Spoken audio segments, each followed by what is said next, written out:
आज़ाद कश्मीर में राब्ते का ब्लैकआउट हुआ था 28 तारीख को। 29 को इन्होंने ऐलान किया था कि हम अवामी एहतजाजी तारीख उठाएंगे, हमारे जायज़ मुतालबात हैं, एस्टेब्लिशमेंट यहाँ पे गंद मारना बंद करे, अवाम को हुक्मरानी का हक दिया जाए। जमहूरियत के लिए बात कर रहे हैं, अपने हुकूक के लिए बात कर रहे हैं और पुरअमन एहतजाज कर रहे हैं। तो एक दिन पहले ही इंटरनेट बंद कर दिया गया। वहाँ पे तमाम राब्ते बंद हैं, इंटरनेट बंद है, मोबाइल फ़ोन बंद है, बाकी सर्विसेज भी बंद हैं। आप अगर कश्मीर में हैं तो आपके लिए बाहर इंफॉर्मेशन निकालना बहुत मुश्किल है। लोग बड़ी मुश्किल से वहाँ से इंफॉर्मेशन बाहर निकाल पाते हैं और बहुत कम ऐसा बंदोबस्त है कि मालूमात जल्दी से अब राह रास्त आ जाएं। अब हुआ यह है कि आज़ाद कश्मीर से रिपोर्ट हो रहा है कि लगातार जगह जगह फायरिंग हो रही है और पूरे आज़ाद कश्मीर के अंदर शेलिंग और फायरिंग जारी है। दूसरी जानिब से मुजाहिरीन जो है वो पथराव करते हैं पुलिस के ऊपर, सिक्योरिटी फोर्सेस पे, एफसी पे, रेंजर्स पे। तो मुजाहिरीन जो है वो पथराव करते हैं, जवाब देते हैं, रुकावटों को हटाते हैं ज़बरदस्ती, जबकि पुलिस और सिक्योरिटी फोर्सेस जो है वो गोली चलाते हैं और शेलिंग करते हैं। और ये सिलसिला जारी है, अब 3 दिन हो गए हैं। डोडियाल में एक नौजवान शहीद हुआ, पहले ये इत्तला आई, ये मैं आज की बात आपको बता रहा हूँ। ये उमर नज़ीर कश्मीरी साहब ने यह बताया। फिर धीरकोट में 2 अफराद के शहीद होने की इत्तला आई और वहाँ कई लोग ज़ख्मी हो गए। ये इब्तदाई इत्तलात है। मुजफ्फराबाद में वहाँ पे जो जर्नलिस्ट है उन्होंने क्लेम किया कि 2 लोग वहाँ पे शहीद हो गए। फिर मुजफ्फराबाद में कल भी एक शहादत हुई थी। तो कश्मीर में जगह जगह फायरिंग हो रही है। बाग में भी शदीद फायरिंग की इत्तलात आई हैं। अब ये निहत्ती अवाम के ऊपर गोलियाँ चल रही हैं, घरों के अंदर शेलिंग हो रही है। और ये बात वहाँ के जर्नलिस्ट बता रहे हैं कि हमने तो ऐसा माहौल कभी सोचा भी नहीं था। हमने कभी ख्वाब में भी नहीं सोचा था कि पाकिस्तान से सिक्योरिटी फोर्सेस आएंगी और वो आकर आज़ाद कश्मीर के ऊपर लोगों के साथ ये करेंगी। ये वो वहाँ के जो मकामी सहाफ़ी हैं वो हमसे बात करते हैं या लोग हैं वो ये बता रहे हैं। निहत्ती अवाम के ऊपर गोलियाँ चल रही हैं और ज़्यादा लोग ये शिकवा कर रहे हैं, बार बार कह रहे हैं कि कर्नल फाइक को जब से वहाँ पे लाया गया है, ये लाहौर में होता था कर्नल फाइक, इसको अब मेरे ख्याल ब्रिगेडियर बना के वहाँ ले जाया गया है। इसके खिलाफ लोग बहुत बात कर रहे हैं और वो ये कह रहे हैं कि ये मुजफ्फराबाद में बैठ के ये हालात पैदा कर रहा है। देखिए, एक ऑफिसर ये सारा कुछ करता है, गंद एक ही बंदा डालता होता है और जो मलबा है उसके नीचे पूरा इदारा दबा रहता है। बलूचिस्तान में एक ऑफिसर की हड दर्मी की वजह से आज तक वहाँ पे अमन वापस नहीं आया। और इसी तरह जो भी आज आज़ाद कश्मीर में हो रहा है, ये जो भी करवा रहा है या जैसे भी हो रहा है, ये अगर बदअमनी पैदा हो गई और मुस्तकिल हो गई तो फिर क्या करेंगे आप? आपने मकबूजा कश्मीर के अंदर हालात नहीं देखे? भारत कितना जुल्म और जबर करने के बावजूद उन्हें नहीं दबा सका। आज उस तरह के मनाजिर जो हैं वो हम आज़ाद कश्मीर में देख रहे हैं बदकिस्मती से। एक ऑफिसर की बेशर्मी की कीमत जो है वो बलूचिस्तान आज तक उठा रहा है। सीखने का मौका है, कुछ सीख लें, लेकिन मोटी खोपड़ी में बात घुसती नहीं है। अब नाज़रीन, जो मुतज़ाद इत्तलात आ रही हैं और अनकन्फर्म्ड इत्तलात है, अभी तक ये कन्फर्म नहीं है, लेकिन जो एक तंजीम है अवामी एक्शन कमेटी, उनके जो पेजेस हैं उनके ऊपर जो खबरें आ रही हैं वो बड़ी खौफनाक हैं। और ये जो खबर है ये सुराब बरकत साहब ने भी शेयर की और कुछ लोगों ने की। तो ये खबर बता रही है कि अब तक 11 अफराद शहीद हो गए हैं और लगभग 150 के करीब अफराद ज़ख्मी हो गए हैं। ये इनको गोलियां मारी गई हैं। और अगर ये हो गया तो इसका मतलब है तो 26 नवंबर वाला काम हो गया आज़ाद कश्मीर में भी।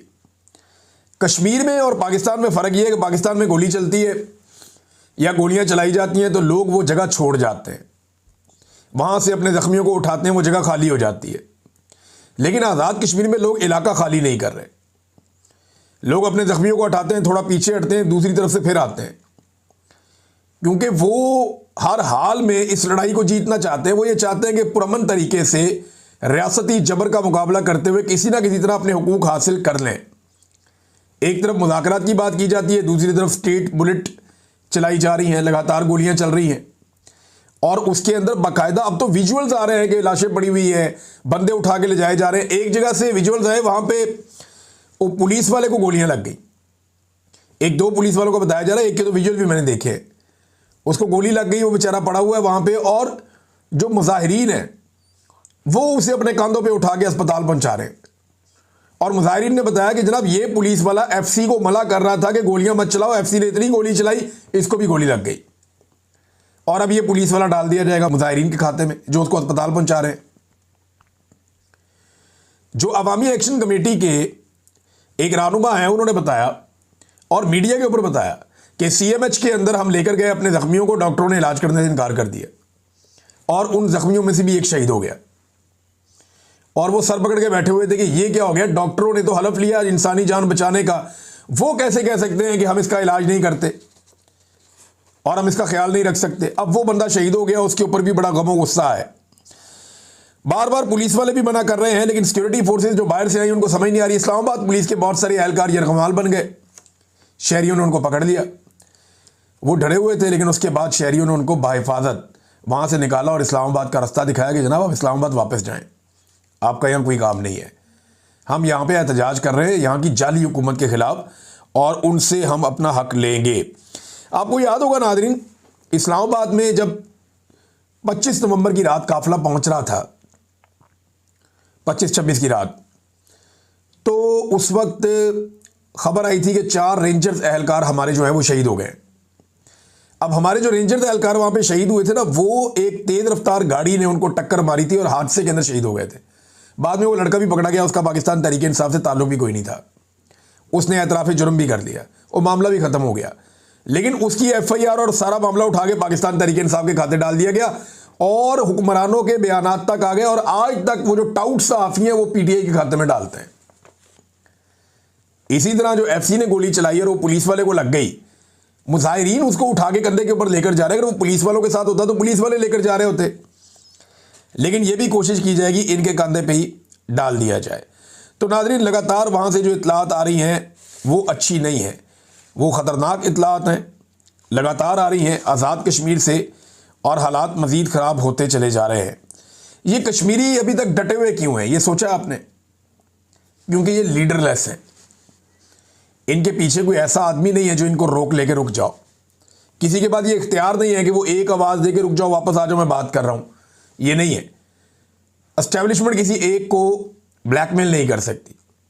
यानी मिसाल के तौर पे इनके साथ गंडापुर नहीं है, यानी इमरान खान साहब गंडापुर को बंदे देके भेजते हैं अपने, वो 1-1.5 लाख बंदा, और ये इतने 1-1.5 लाख बंदे नहीं है, ये हर जगह थोड़े थोड़े लोग निकले हुए हैं, कहीं पे 10,000, कहीं पे 15,000, कहीं पे 5,000, कहीं पे 25,000, ये ऐसे अलग अलग जगहों पे निकले हुए और बहुत सारी जगहों पे निकले हुए हैं। तादाद तो इनकी बहुत ज़्यादा है, लेकिन अभी ये इकट्ठे हो रहे हैं, मुजफ्फराबाद की तरफ आगे बढ़ रहे हैं और सरकार पूरी कोशिश कर रही है ये मुजफ्फराबाद में दाखिल ना हो सके, क्योंकि सरकार ये जानती है कि जब ये मुजफ्फराबाद में दाखिल हो गए तो इनके पास लाशें हैं अब, और हमने इनको लाशें दे दी हैं, ये बहुत गुस्से में हैं, तो इनका मुकाबला नहीं किया जा सकेगा। लेकिन लोग बार बार ये तलकीन कर रहे हैं तमाम रहनुमा कि पुरअमन रहें, हमने झगड़ा नहीं करना। जहाँ पे भी पुलिस वाले, एफसी वाले इनके काबू आते हैं, ये उनको मारते नहीं हैं, उनको निकालते हैं, रास्ता देते हैं। तो ये बड़ी पॉजिटिव चीज़ है और इससे सीख के आगे बढ़ना चाहिए। अब गंडापुर साहब का देखें ना, पाकिस्तान में क्या हुआ, गंडापुर साहब गए, डी चौक पहुंचे, क्योंकि एक लीडर था, गोली चली, वो निकल गया फौरन, गोली चल गई, भी निकलो, गोली ना लग जाए, तो गंडापुर निकल गया वहां से। गंडापुर के निकलते ही अवाम ने कहा लीडर भी चला गया, सब खत्म हो गया, हमने करना क्या है यहाँ पे, गोलियां अंधाधुन चल रही हैं, तो लोग भी चले गए। क्योंकि जो आदमी ये कहकर लाया था कि मेरा नमाज जनाजा पढ़ लेना, मेरी लाश भी नहीं मिलेगी, इस तरह की कहानियां सुना के जो आया था बंदों को लेकर, वो निकल गया। तो अगर गंडापुर कश्मीरियों की क़यादत कर रहा होता तो आज वो भी घर चले जाते वापस। लिहाजा ये जो बगैर क़यादत के लोग निकलते ना, ये बड़ा खौफनाक काम है। बांग्लादेश में हुआ, यही काम नेपाल में हुआ, श्रीलंका में हुआ, और आज कश्मीर में हम वो मामला उस तरफ जाते हुए देख रहे हैं। तो क्या पाकिस्तान इस तरफ बढ़ेगा, ये आने वाले दिनों में हम देखेंगे।